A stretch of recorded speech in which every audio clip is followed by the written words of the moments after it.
Some journeys, they aren't measured in miles, but in how much a person or even a whole community can change. It's about leaving one world behind to build a brand new one from scratch.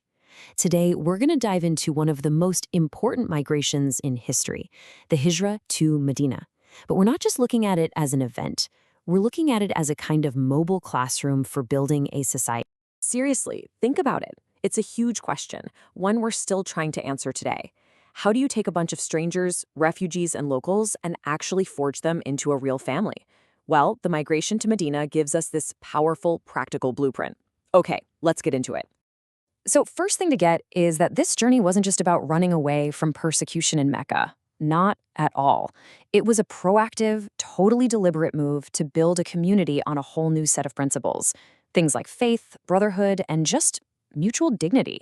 It was basically a school of character on the road. And the lessons? They started way before anyone even got to their destination. The journey itself? Well, that was the first classroom. So, as the Prophet Muhammad was making his way to Medina, he runs into these two men who were known as thieves. Now, instead of avoiding them, he actually approaches them and he shares the teachings of Islam, and they accept.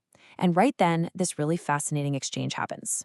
He asks them their names, and they reply, "We are Al-Muhanan." Just think about the weight of a name like that. It literally means the two humiliated or despised ones. I mean, can you imagine? Their entire identity was wrapped up in shame. And this is where the teaching moment happens. The Prophet immediately flips their whole identity on its head. He doesn't just give them a new name, he gives them a new destiny. He tells them, no, you are al-Mukraman, the two honored ones. This really gets to the heart of the principle here, what you could call psychological uplifting.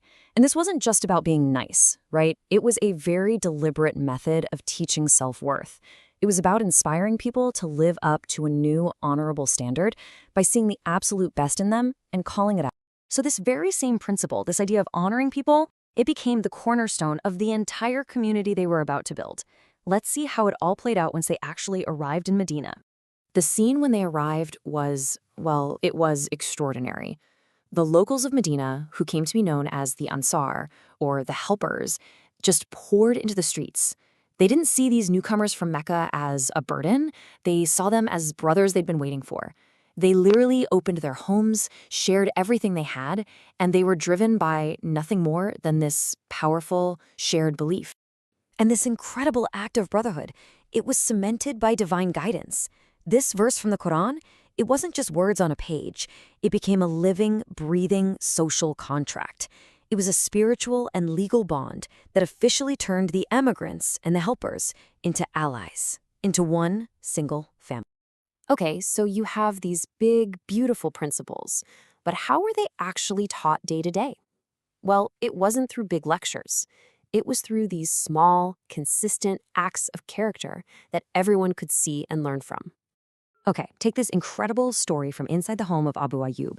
The Prophet chose to stay on the ground floor just to make it easier for his visitors to come and go. But his host, living upstairs, was so completely overwhelmed with love and respect that he felt it was a huge offense to even walk on the floor above him. So when a water jug broke one night, he and his wife used their only valuable blanket to frantically soak up the spill, absolutely terrified that even a single drop might fall through and disturb the Prophet below. It's just a brilliant illustration of this profound etiquette, or adab, that wasn't taught in a class, but learned through these simple, daily interactions. But it wasn't all easy. The new community faced some immediate challenges. The climate in Medina was harsh, and a really severe fever swept through the emigrants. It was a sickness that tested their resolve right down to the core. So, instead of despairing, the Prophet turned to prayer. And notice, he didn't just ask for a cure. He asked for a complete transformation of the city itself. He asked God to make the city beloved to them and to literally move the sickness somewhere else. And guess what? The prayer was answered. The fever broke, and Medina actually became known as a place of health, totally free from disease. So you're starting to see a pattern here, right? It's all about transformative action, not just complaining. It's so easy to just condemn something that's wrong, but it takes real wisdom to find a way to repurpose that wrong into something right. And this next story, it's the perfect example. One of the companions, Sahl ibn Hunayf, had this really unique way of dealing with the idols that were still being worshipped in the city. He didn't just go and smash them in anger.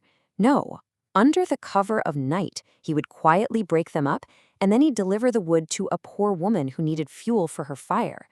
He literally turned an object of false worship into a source of warmth and help for someone in need. I mean, that is constructive action in its purest form. So what was the result of all these lessons? The ones on the road, the ones in the home, the ones they learned in the face of hardship? Well, it was the birth of a city whose name would eventually become Al-Madeenah al-Munawwara, which means the illuminated city. And this simple timeline here, it captures the entire transformation perfectly. They showed up as strangers, as refugees in a new land. Then, through these very deliberate acts of brotherhood and teaching, they became this truly unified community.